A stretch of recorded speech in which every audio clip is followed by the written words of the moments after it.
بہت اہم سوال ہمارے سوچنے کا ہمارے معاشروں میں جس کی بڑی ضرورت ہے وہ یہ ہے کہ اگر زندگی کے بامعنی ہونے کا یا بامعنی زندگی یا میننگ فل لائف کا کوئی ویژن اگر انسانوں کے پاس نہ ہو تو سوسائٹی میں کیا ہوتا ہے، انڈیویجول لائف میں کیا ہوتا ہے، اس سے کوئی پرابلم پیدا بھی ہوتا ہے یا نہیں ہوتا، اور اگر اس سے کوئی فرق نہیں پڑتا تو پھر اس بحث میں جانے کی ضرورت کیا ہے کہ میننگ فل لائف کیا ہوتی ہے، میننگ فلنس کو ڈیفائن کرنے کی اتنی مشکل ہے کیا؟ مطلب چھوڑیں اسے، آگے چلتے ہیں یار، اپنا کھاؤ پیو عیش کرو۔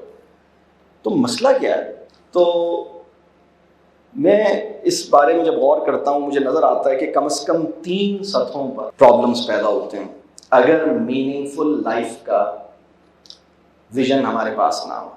یعنی زندگی کیوں ملی ہے، زندگی کے ساتھ کرنا کیا ہے، زندگی بامعنی کیسے ہوتی ہے، اور خوشی کا تجربہ کیسے حاصل ہوتا ہے، اگر یہ نہ ہو سکے نا تو 3 نقصانات پیدا ہوتے ہیں، بلکہ اور اس میں پہلا یعنی اس کے نقصانات کم از کم 3 دائروں میں پیدا ہوتے ہیں۔ تو پہلا دائرہ یہ ہے کہ ہماری زندگی ایک رولر کوسٹر کی طرح سے بن جاتی ہے، ہم انسان جو ہے وہ بندروں کی سطح پہ گر کے زندگی گزارتا ہے، اور اس کی زندگی جو ہے وہ ارننگ، بائنگ اور کنزیومنگ کے ایک سائیکل میں پھنس کے رہ جاتی ہے۔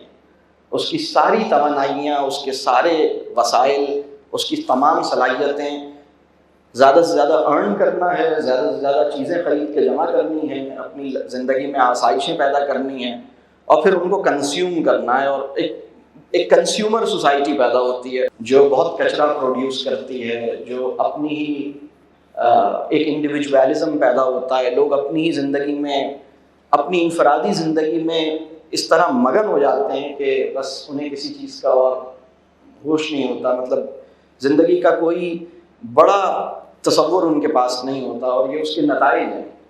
دوسرا نقصان یہ ہوتا ہے کہ جو تعلیم و تربیہ کا عمل ہے وہ بہت بری طرح متاثر ہوتا ہے۔ یعنی اگر بامعنی زندگی کا کوئی تصور میرے پاس نہیں ہے تو پھر تعلیم و تربیت کیسے ہوگی؟ تعلیم و تربیت کی یعنی لوگوں کو یہ لگے گا کہ پیرنٹنگ کا جو رول ہے نا ان کا وہ اتنا ریڈیوس ہو جائے گا، لوگوں کو یہ لگے گا کہ پیرنٹنگ کا مطلب یہ ہے کہ جب بچہ پیدا ہو تو کسی برانڈ اسکول میں داخلہ کروانے کی جدوجہد شروع کر دو، جو ہمارے معاشرے یعنی کوئی ایسا اسکول جس کو میں مجلس میں بیٹھ کے بتا سکوں فخر سے سر کو اونچا کر کے کہ میرا بچہ تو فلانے اسکول میں جاتا ہے۔ تو شاید پیرنٹنگ کا مطلب یعنی پیرنٹنگ جو ہے اس کا آغاز ہوتا ہے کسی برانڈ اسکول کی شہریت دلوانے کی جدوجہد سے، اور پھر جب وہاں بچہ ایڈمٹ ہو جاتا ہے، ایڈمیشن مل جاتا ہے، تو دوسرا کام شروع ہوتا ہے کہ پیرنٹنگ کا کوئی بڑا بامعنی ویژن تو نہیں ہوتا، تو بس یہ ہوتا ہے کہ بچوں کے گریڈز اچھے آ جائیں، بچوں کے نمبر اچھے آ جائیں، 3 گھنٹے کے امتحان میں یہ کامیاب ہو جائے۔ اگر میرے بچے سے اس کا اسکول خوش ہے تو میں خوش ہوں، اگر میرے بچے سے اس کا اسکول خوش نہیں ہے تو میں بھلا کیسے خوش ہو سکتا ہوں اپنے بچے سے؟ میری اپنی تو کوئی سینس ہے ہی نہیں، میرا اپنا تو کوئی خوشی کا تصور ہے نہیں، میں تو اپنے بچے کو اس وقت گلے لگاتا ہوں جب اس کے نمبر اس کی اجازت دیتے ہیں۔ میں تجھے گلے کیسے لگاؤں جب تیرے نمبر ہی اچھے نہیں ہیں؟ تو بالکل اس مینٹیلٹی کے ساتھ معاشرہ اپنی اولادوں کے ساتھ سلوک کرتا ہے۔ تعلیم و تربیہ کا عمل بہت بری طرح سے متاثر ہوتا ہے۔ اسی طرح تعلیم و تربیہ کا جو پورا گول ہے وہ اپنی اولاد کی اکنامک سکسیس یا اکنامک پراسپیرٹی تک محدود ہو جاتا ہے۔ یعنی انسان لوگوں کو بتاتا ہے کہ دیکھو میرا فلانا بچہ جو ہے نا وہ بھی فلاں جگہ پہنچ گیا، اور وہ فلاں جگہ پہنچ گیا، اور وہ فلاں جگہ پہنچ گیا، لیکن وہ یہ بھول جاتا ہے کہ وہ فلاں جگہ پہنچ کے اب آپ کو یاد نہیں رکھتا، آپ کا اس کے ساتھ تعلق کمزور ہو رہا ہے، وہ بہت ساری اور چیزیں نظر میں ہوتی نہیں ہیں ہمیں، یعنی ایک میٹیریلسٹک اپروچ ہوتی ہے زندگی کی۔ تو یہ اگر زندگی کا بڑا تصور نہ ہونا تو یہ نقصانات ہوتے ہیں۔ پہلا نقصان یہ ہے کہ ارننگ، بائنگ اور کنزیومنگ کے چکر میں اپنی زندگی کو کھپا دیتا ہوں۔ دوسرا مسئلہ یہ ہوتا ہے کہ تعلیم و تربیہ بہت ہی چھوٹے گولز کے لیے ہو کے رہ جاتی ہے۔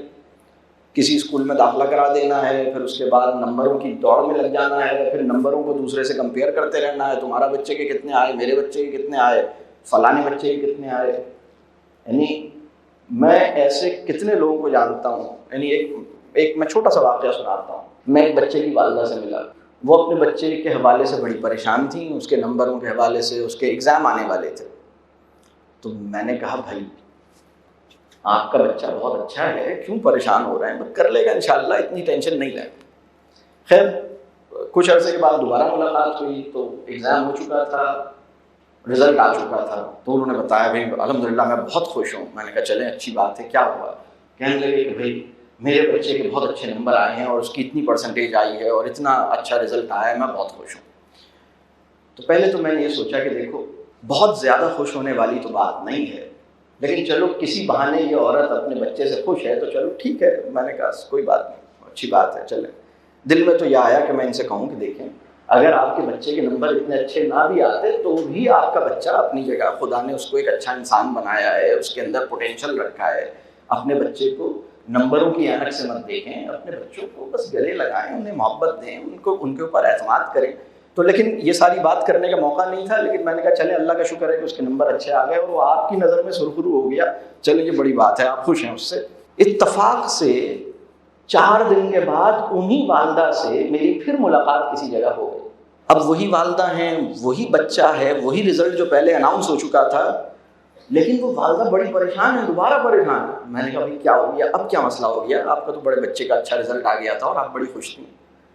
تو انہوں نے ایک بات کہی، اور وہ جو بات انہوں نے کہی ہے نا وہ ہماری پوری سوسائٹی کی جو اجتماعی نفسیاتی حالت ہے نا اس کو انڈیکیٹ کرتی ہے، اس کو ریپرزینٹ کرتی ہے. انہوں نے کہا اس وقت تک نا مجھے صرف بچے کا ہی رزلٹ پتہ لگا تھا، مجھے اسی کی کلاس میں جو اس کا کزن پڑھتا ہے نا اس کا رزلٹ اس وقت تک مجھے نہیں پتا تھا، وہ مجھے اس نے بتایا بھی نہیں تھا. تو مجھے کل ہی اس کے کزن کا رزلٹ جب پتہ لگا ہے نا جو اسی کی کلاس میں ہے، وہ تو اس سے بہت زیادہ آگے آیا ہے، اس کی پرسنٹیج تو اور اچھی آئی ہے. تب سے مجھے جو ہے نا اب میرے اندر بڑی پریشانی ہو گئی ہے، اور اب مجھے اپنے بچے سے جو ہے نا بڑے مطلب یار رحم کرو اپنے بچے پر، کیا کر رہے ہو یار، ایسے نہیں کرو. مسئلہ سارا یہ ہے کہ ایک بامعنی زندگی کا، میننگ فل لائف کا کوئی ویژن جب نہیں ہوتا تو ہم بہت ہی چھوٹی چھوٹی چیزوں کے لیے اپنے دل کو اور اپنے ذہن کو فضول میں کسی ایسی چیز کے لیے ہلکان کرتے ہیں، اپنی توانائیاں بھی کنزیوم کرتے ہیں، اس کے ساتھ بھی زیادتی کرتے ہیں. ہمیں یعنی زیادتی کی وہ شکلیں جو سوسائٹی جن کو زیادتی کی شکل مانتی نہیں ہے نا، دیکھیں ایک تو چائلڈ ابیوز کی وہ شکلیں ہوتی ہیں نا جن کو سب مانتے ہیں کہ ہاں یہ چائلڈ ابیوز ہوتا ہے، اس عمل کو چائلڈ ابیوز کہتے ہیں. لیکن چائلڈ ابیوز کی وہ فارمز جن کو دنیا ابھی تک چائلڈ ابیوز کے نام سے پہچانتی نہیں ہے نا، اس کو پہچاننا ضروری ہے. اس میں سے ایک چیز یہ ہے کہ جب ہم کسی بچے پر اپنی توقعات کا جبر ڈالتے ہیں اور ہم اس سے ڈیمانڈ کرتے ہیں کہ چونکہ تم میرے بیٹے ہو لہذا تم پہ یہ فرض ہے کہ تم اتنی پرسنٹیج لا کر دکھاؤ، اگر تم نے اتنے نمبر اور یہ گریڈ اور یہ چیز نہیں کی تو تم نے میری ناک کٹوا دی. ارے بھائی آپ کی ناک آپ کا مسئلہ ہے، آپ کے بچے کا مسئلہ نہیں ہے. یہ آپ نے اپنی ناک کے مسائل کا خود علاج کروائیں، بچے کو کیوں اس کے لیے پریشان کریں. یہ اس وقت کا ایک بہت بڑا پرابلم، اس لیے کہ زندگی کی بڑا ویژن زندگی کا ہے نہیں، چھوٹی چھوٹی چیزوں میں الجھ گئے. تو زندگی کا اگر ایک بامعنی تصور نہ ہو تو ایک نقصان تو وہ تھا کہ زندگی کی ساری توانائی ارننگ، بائنگ اور کنزیومنگ کے چکر میں نکل جاتی ہے. پھر تعلیم و تربیہ بہت چھوٹے مقاصد کے لیے، نمبر، پرسنٹیج، فلاں جگہ داخلہ ہو گیا، اور اس کی کمانے، یعنی میرا بچہ کیا نظر آ رہا ہے کہ کتنا کما سکنے کے قابل ہو رہا ہے، تو جتنا کما سکنے کے قابل ہو رہا ہے اتنی خوشی ہو رہی ہے. لیکن کوئی کیا کچھ لوز کر رہا ہے نا، وہ یعنی کمانے کے علاوہ بھی کچھ اور کام تھے، اس کی کوئی ریئلائزیشن اس کے پاس نہیں ہوتی، اور وہ صرف یہ دیکھ رہا ہوتا ہے کہ میرے بچے کی مارکیٹ ویلیو جو ہے نا وہ دن بدن بڑھ رہی ہے کہ نہیں بڑھ رہی، میرے بچے کی جو امپلائمنٹ ویلیو ہے نا وہ بڑھنی چاہیے. یہ بہت محدود تصور ہے. پھر تیسرا مسئلہ تعلیم و تربیہ کا جو ایک اور چھوٹا، مطلب جب زندگی کا بڑا بامعنی ویژن نہ ہو تو ایک نقصان اور جو بڑا نقصان ہوتا ہے وہ تیسرا نقصان. یعنی پہلا نقصان زندگی ارننگ بائنگ کنزیومنگ کے چکر میں جاتی ہے۔ دوسرا نقصان تعلیم و تربیت بہت ہی چھوٹے اور محدود مقاصد کے گرد گھومتی ہے۔ تیسرا نقصان یہ ہوتا ہے کہ مکان بنتے رہتے ہیں اور گھر ٹوٹتے رہتے ہیں۔ گھر اور مکان ایک چیز نہیں ہوتی۔ مکان بنانے کے لیے آپ کو پیسہ چاہیے ہوتا ہے۔ آپ بہت اچھا مکان بنانا چاہتے ہیں تو اس کے لیے آپ کو 4 کروڑ روپے، 5 کروڑ، 10 کروڑ، 20 کروڑ چاہیے، وہ کروڑوں روپے چاہیے آپ کو۔ ایک پیس آف لینڈ چاہیے اور اس کے اوپر ایک بڑی اپنی آرزوؤں کا محل بنانے کے لیے آپ کو پیسہ چاہیے، اور اس پیسے کو کمانے کے لیے آپ 30 40 50 سال لگاتے ہیں۔ 40 50 سال اپنی زندگی کے لگانے کے بعد آپ مکان بنانے کے قابل بنتے ہیں۔ لیکن گھر اور مکان ایک چیز نہیں ہوتی۔ گھر کچھ اور چیز ہوتی ہے، مکان کچھ اور چیز ہوتا ہے۔ بہت سے لوگ اپنی صلاحیتیں اپنے مکان کو اپ گریڈ کرنے، اس کو رینوویٹ کرنے، اس کی فلورنگ کو چینج کرنے، اس کے اندر کمفرٹ کو ایڈ کرنے، اس کے اندر فرنیچر کو بہتر بنانے میں، اس میں لگاتے ہیں۔ مکان بنتے رہتے ہیں اور گھر ٹوٹتے رہتے ہیں۔ یعنی آپ دیکھیے کہ بلکہ وہ لوگ جو ایک ہی مکان میں اکٹھے زندگی گزار رہے ہیں، ان کا تعلق اصولی طور پر پڑوسیوں کے جو تعلق بیان ہوئے ہیں نا دین کے اندر، کہ 2 پڑوسیوں کا ایک دوسرے پہ حق ہے کہ وہ ایک دوسرے کی خبر گیری کریں، 2 پڑوسیوں کا ایک دوسرے پہ یہ حق ہے کہ وہ یہ دیکھیں کہ وہ کس حال میں ہیں، ان کی کوئی مشکل ہے، کوئی پریشانی ہے تو میں اس کو جانوں، میں اس کو سولو کروں۔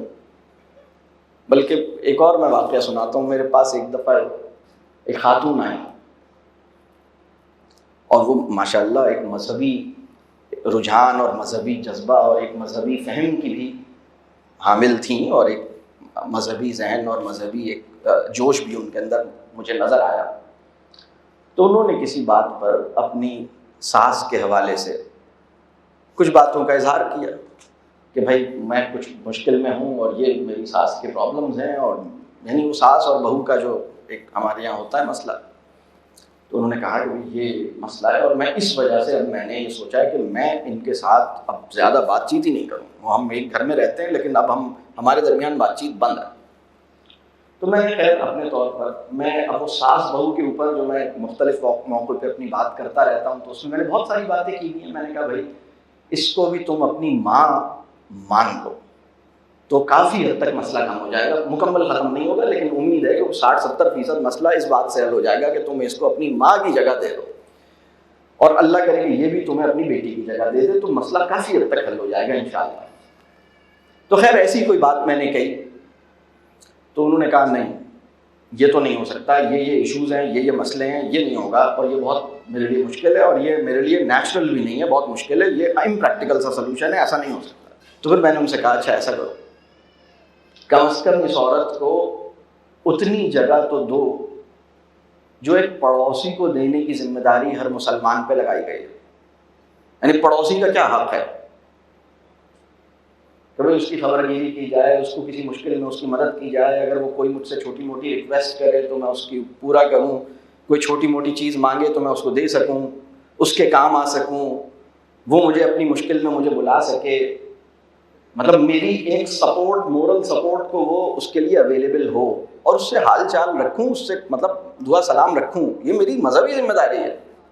تو وہ انسان جو تمہارے گھر کے اندر رہتا ہے اس کو پڑوسی کا اسٹیٹس تو دے دو نا کم از کم۔ یہ بات واضح ہو رہی ہے؟ اس وقت ہماری سوسائٹی اس جگہ پر بھی نہیں ہے۔ تو جو میں بات عرض کر رہا ہوں کہ گھر ٹوٹ رہے ہیں اور مکان بن رہے ہیں، یعنی جو لوگ، یہ بہت بڑی تعداد میں ہماری سوسائٹی میں لوگ، یعنی میں چونکہ ہزاروں کی تعداد میں بہت سے لوگوں سے ملتا ہوں اور بہت سے نوجوان شادی شدہ جوڑوں سے بھی ملتا ہوں، میں بعض اوقات دیکھتا ہوں کہ وہ لڑکی جس کو یہ لڑکا دنیا سے لڑ کے اپنی بیوی بنا کے لے کر آیا ہے، اور جس کی محبت میں کہتا تھا کہ میں چاند اور تارے توڑ کے لے آؤں گا، ابھی 6 مہینے گزرے ہیں یا سال گزرا ہے اور یہ اس کے ساتھ کمفرٹیبل نہیں ہے، وہ اس کے ساتھ کمفرٹیبل نہیں۔ یعنی یہ اس میں کوئی ایگزیجریشن محسوس ہوتی ہے یا یہ آپ کی بھی نظر میں آتا ہے یہ پرابلم ہے یا نہیں؟ یعنی رشتہ نبھانا، تعلق نبھانا مشکل ہو رہا ہے کہ نہیں ہو رہا؟ جبکہ مکان کے اندر فیسلٹیز بڑھ رہی ہیں، پہلے مائکرو ویو نہیں ہوتا تھا، مائکرو ویو بھی آ گیا ہے. پہلے صرف ایک فریج تھا، اب ڈیپ فریزر بھی آ گیا ہے. پہلے اے سی نہیں لگا ہوا تھا، اب اے سی بھی لگ گیا ہے. پہلے ایک ٹی وی تھا، اب 2 ٹی وی ہو گئے ہیں. اور پتہ نہیں کیا کیا چیزیں بھرے جا رہی ہیں. پہلے ایک گاڑی تھی، اب 2 گاڑی ہو گئی. پہلے چھوٹی گاڑی تھی، اب بڑی گاڑی ہو گئی. تو یہ چیزیں تو ہو رہی ہیں. پہلے پرانا سا فلور تھا، اب اس کے اوپر ذرا اچھا مہنگا والا فلور، اسپینش ٹائلز لگوا دیے ہیں، بہت اچھا فلور ہے. جرمن کوئی بہت ہی اعلیٰ قسم کی ٹیکنالوجی ہم نے فلورنگ وہ والی کرا دی ہے. اور چیز بہت اچھی چیزیں ہو گئی ہیں. لیکن گھر جو ہے نا وہ کچھ اور چیز ہوتی ہے. گھر جو ہے اعتماد سے بنتا ہے. گھر جو ہے ایک دوسرے کو سمجھنے کے مستقل مشن پہ گامزن رہنے سے بنتا ہے. گھر جو ہے وہ کسی کی خاطر اپنی ضرورتوں سے دستبردار ہو جانے سے بنتا ہے، اس کے بغیر نہیں بنتا. یعنی کوئی ایسا ہے جس کی خاطر، یعنی دیکھیں نا، جب ایک بچہ اس دنیا میں آتا ہے اور وہ چھوٹا سا ہوتا ہے اور جب وہ راتوں کو روتا ہے تو ماں جو ہے وہ اپنی نیند کو چھوڑتی ہے نا. یعنی اگر یعنی اس کے لیے ممکن نہیں ہے نا، وہ اپنی نیند کو قربان کرتی ہے اور پھر اپنے بچے کو وہ دودھ پلاتی ہے یا اپنے بچے کی جو نیڈ ہے وہ دیکھتی ہے. تو ایک طرح کی وہ سیکریفائس ہے جو وہ دیتی ہے، اور اسی کے نتیجے میں مدر چائلڈ بانڈ پیدا ہوتا ہے. اسی طرح اگر والد کو بھی یہ خیال آ جائے اور وہ بھی یہ چیزیں کر رہا ہے تو اس کا ایک بانڈ پیدا ہوتا ہے اپنے بچوں کے ساتھ. تو گھر جو ہے وہ ریلیشن شپس کو ویلیو دینے سے، ایک دوسرے پہ ٹرسٹ کر سکنے سے، ایک دوسرے کا ٹرسٹ لے سکنے سے، ایک دوسرے کو انڈرسٹینڈ کرتے چلے جانے سے، ایک دوسرے کی خاطر اپنی کمفرٹ پہ کمپرومائز کر سکنے سے. یعنی کسی کی خاطر، یہ بھی بہت اہم سوال ہے. نہیں اگر انسانوں سے پوچھا جائے ماڈرن سوسائٹی میں کہ ان انسانوں کی، ایسے کتنے انسان ہیں تمہاری زندگی میں جن کی خاطر تم نے اپنے کمفرٹ اور اپنی کوئی وش اس کی سیکریفائس کی ہو اور اس کا ذکر کسی انسان سے نہ کیا ہو، اور یہ سیکریفائس ولنگلی کی گئی ہو، یہ سیکریفائس اس نے ڈیمانڈ کی تھی اور میں مجبوری میں پھنسا ہوا تھا اور اگر میں یہ نہیں کرتا تو سب میرے بارے میں کیا کہتے، اس وجہ سے نہ کی ہو. تو آپ کو ڈھونڈے سے مطلب میری نظر میں آج کا ولی وہ ہے جو اس کرائیٹیریا پہ پورا اترتا ہے. یعنی جس نے کسی انسان کے لیے کچھ کیا ہے اور وہ کسی سوشل پریشر کے بغیر کیا ہے، وہ کسی مجبوری کے بغیر کیا ہے، ولنگلی کیا ہے، اور جو اس نے کسی انسان کی خاطر کیا ہے اور اپنی کمفرٹ کو یا اپنی آرام کو یا اپنی کسی نیڈ کو اس نے یا اپنی کسی خواہش کو اس نے قربان کیا ہے کسی کی خاطر، اس کا تذکرہ نہ اس سے کیا ہے نہ کسی اور سے کیا ہے. اس وقت صورتحال ہماری سوسائٹی کی یہ ہے کہ اگر کسی نے کسی کے لیے قربانی دی ہے تو وہ قربانی نہیں ہے، وہ اس کی مجبوری کا سودا ہے. یعنی اگر وہ یہ فیور نہ دیتا تو لوگ کیا کہتے. تو اس نے کہا کہ اگر میں یہ نہیں کروں گا تو سب لوگ میرے بارے میں بات کریں گے، تو لہٰذا میں چاہتا تو نہیں ہوں، اگر میرا بس چلے تو میں کبھی بھی اس کے لیے یہ نہ کروں، اور میرا بالکل دل اس پہ نہیں چاہ رہا، لیکن چلو یہ چونکہ کہہ رہے ہیں سب اور میرے بارے میں بات ہوگی تو میں اپنے پبلک امیج کو بچانے کے لیے اس کی خاطر کچھ کر دیتا ہوں. اور پھر جب ایک دفعہ آپ نے کچھ کر دیا، اس کا اس انسان پر بھی احسان جتا دیا، اس کا اور 4 لوگوں سے بھی تذکرہ کر دیا، تو یہ بالکل ایسی بات ہے کہ نیکی کر اور دریا میں ڈال. واقعی لٹرلی مطلب ایک ایسی قربانی جس کا اس دنیا میں بھی کوئی فائدہ نہیں ہوا اور اس دنیا میں بھی کوئی فائدہ نہیں ہوا. ہمارے اس وقت ایک بہت بڑا پرابلم ہے ریلیشن شپ کرائسس. یعنی اگر مجھ سے یہ پوچھا جائے کہ ایک اچھی تعلیم اور تربیہ کے معاشرتی نتائج کیا ہونے چاہیے، تو اچھی تعلیم و تربیہ کے جو معاشرتی نتائج ہیں نا، یعنی ہم کس طرح سوسائٹی کو دیکھ کے یہ گیج کریں کہ اس سوسائٹی میں تعلیم و تربیت اچھی ہوئی ہے، تو اس کا میرے نزدیک کرائیٹیریا یہ ہے کہ لوگ اپنے رشتوں کو اہمیت دینے لگ گئے. ڈائیورس ریٹ میں کچھ کمی آئی ہے، اینٹی ڈپریسنٹس کی سیل میں کمی آئی ہے، نفسیاتی مریضوں کی تعداد میں کمی آئی ہے. اس وقت معاملہ یہ ہے کہ ہم جی ڈی پی کے بڑھنے سے اپنی سکسیس اور اپنی پروگریس کو گیج کرتے ہیں، ہم نفسیاتی مریضوں کی تعداد میں کمی سے اس کو نہیں ریلیٹ کرتے، یا خودکشی کے رجحان میں کمی سے اس کو ریلیٹ نہیں کرتے، یا طلاق کے رجحان میں کمی سے اس کو ریلیٹ نہیں کرتے. یہ بہت اہم بات ہے، اور یہ اس وجہ سے ہوتا ہے کہ ایک بامعنی زندگی کا کوئی بڑا ویژن اور اس ویژن کو حاصل کرنے کے لیے اپنی تربیت، اپنا تزکیہ، اپنے علم اور شعور پہ کام، اپنے مزاج پہ کام، اس کی توفیق ہمیں نہیں ہو پا رہی. یعنی میں بہت معذرت کے ساتھ، لیکن میں یہ چاہتا ہوں کہ پہلے ایک بڑا پکچر ہمارے سامنے آ جائے. تو میری گفتگو کا پہلے حصے میں نے یہ والی بات کی کہ اگر بڑی بامعنی زندگی کا، میننگ فل لائف کا کوئی ویژن میرے پاس نہیں ہے تو 3 بڑے نقصانات ہوتے ہیں. زندگی کمانے اور خرچ کرنے اور کنزیوم کرنے کے چکر میں لگ جاتی ہے، تعلیم و تربیہ بہت محدود ہو جاتی ہے، اور جسے ہم گھر کہتے ہیں نا، یا ریلیشن شپس، جو انجوائبل ریلیشن شپس کا جو ایکسپیرینس ہے نا، وہ نہیں ملتا. وہ یعنی تم مجھے کاٹ رہی ہو اور میں تمہیں بھگت رہا ہوں، بالکل اس مائنڈ سیٹ کے ساتھ آدمی 30-35 سال گزار دیتا ہے. یعنی عجیب بات ہے. مطلب میں اکثر یعنی جسے شریک حیات کہا جانا، یعنی جو شریک حیات کے درجے پہ ہونا چاہیے نا، وہ شریک حیات نہیں ہے، وہ شریک کمرہ ہے. شریک حیات نہیں ہے، شریک مکان ہے. I and him or she, we live in the same house. تو میں بالکل عجیب سی بات ہے. انسانوں کے تعلق کی جو کمزوری ہے نا، یہ بہت خطرناک کمزوری ہے. اس کو ٹھیک کرنے کی ضرورت ہے.